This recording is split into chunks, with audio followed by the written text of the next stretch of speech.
Alam mo ba na ang isang putok ng baril sa isang maliit na lungsod sa Europa ang naging mitsa ng pinakamalaking digmaan noong unang bahagi ng ika-20 siglo? Ang unang digmaang pandaigdig o World War I ay hindi lang simpleng alitan. Isa itong banggaan ng mga imperyo, ideolohiya at kasakiman sa kapangyarihan. Pero paano nga ba ito nagsimula at paano ito nagtapos? Balikan natin ang 1871 matapos ang Franco-Prussian War, natalo ng Germany ang France at kinuha ang Alsace at Lorraine. Dahil dito, kinatakutan ng France ang lakas ng Germany at nagsimulang humanap ng mga kakampi. Samantala, nakipag-alyansa ang Germany sa Italy at Austria-Hungary. Tinawag silang Triple Alliance.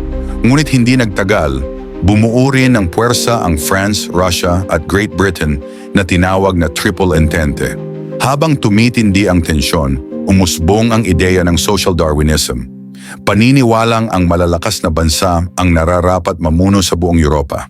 Ang mga imperyo ay sabik magpalawak habang ang maliliit na bansa gaya ng Serbia ay naglalaban para sa kanilang kalayaan.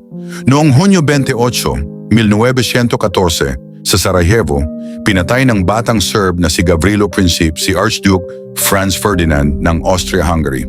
Si Ferdinand ang tagapagmana ng trono at ang kanyang pagpaslang ay nagbukas ng pintuan ng kaguluhan. Ang grupong Black Hand, isang kilusang makabayan mula Serbia, ang nasa likod ng atake. Para sa kanila, ito ang simula ng laban para sa kalayaan ng mga Slav mula sa imperyo ng Austria-Hungary. Isang buwan matapos ang insidente, nagpadala ng ultimatum ang Austria-Hungary sa Serbia. Kahit sinunod ng Serbia ang halos lahat ng kondisyon, tinanggihan nila ang isang probisyon, ang pahintulutan ang Austria-Hungary na imbestigahan ang loob mismo ng Serbia. Dahil dito nagdeklara ng digmaan ang Austria-Hungary. Kasunod nito, tumugon ang Russia para ipagtanggol ang Serbia. Germany naman ay kumampi sa Austria at nagdeklara ng digmaan laban sa Russia at hindi nagtagal pati sa France. Upang maabot ang Paris, tinangka ng Germany na dumaan sa Belgium. Pero tinanggihan sila kaya nilusob nila ang bansa. Dahil protektor ng Belgium ang Great Britain, napilitan itong sumali sa digmaan. Dito nabuo ang dalawang panig, Allied Powers, Pransya, Russia, Great Britain at kalaunan ay Italia, Hapon at Estados Unidos.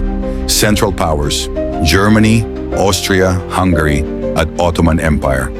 Akala ng marami matatapos ang digmaan sa loob lang ng ilang buwan, ngunit mali sila. Nabuo ang tinatawag na trench warfare sa Western Front. Libu-libong sundalo ang namuhay sa maduduming hukay, basa, malamig, gutom at nakapalibot ang mga bangkay. Kasabay nito, lumitaw ang mga bagong teknolohiya ng digmaan, machine guns, poison gas at tangke. Sa silangan, inatake ng Russia ang Germany, ngunit hindi kinaya ng kanilang puwersa at lumala pa ang sitwasyon dahil sa revolusyon sa loob ng kanilang bansa. Noong 1917, napilitan ng Russia na umatras at lumagda ng kasunduan sa Germany. Ngunit dumating ang bagong puwersa, Estados Unidos. Dahil sa paulit-ulit na pag-atake ng Germany sa mga barkong sibilyan at sa sekretong pakikipag-ugnayan nito laban sa US, sumali ang Amerika sa panig ng Allies. Sa huli, kinapos ng supply at pondo ang Germany at mga kakampi nito. Nagsimulang bumagsak ang Central Powers. Unang sumuko ang Ottoman Empire at Austria-Hungary. Noong Nobyembre 11, 1918, tuluyang sumuko ang Germany. Natapos ang 4 na taong bangungot ng unang digmaang pandaigdig. Mahigit 16 na milyong buhay ang nawala at milyon-milyon pa ang sugatan. Ngunit ang pinakamalungkot na bahagi, hindi ang mga mamamayan ang pumili ng digmaan, kundi ang mga leader na uhaw sa kapangyarihan. At kahit matapos ang World War I, hindi rito natapos ang kwento ng Germany. Sapagkat mula sa abo ng digmaang ito, sisibol naman ang mas malagim na banggaan, ang ikalawang digmaang pandaigdig. Kung gusto mong mas mapalalim ang iyong kaalaman sa kasaysayan, huwag kalimutang mag-subscribe sa Forgotten Footnotes at i-click ang notification bell. Salamat sa panonood.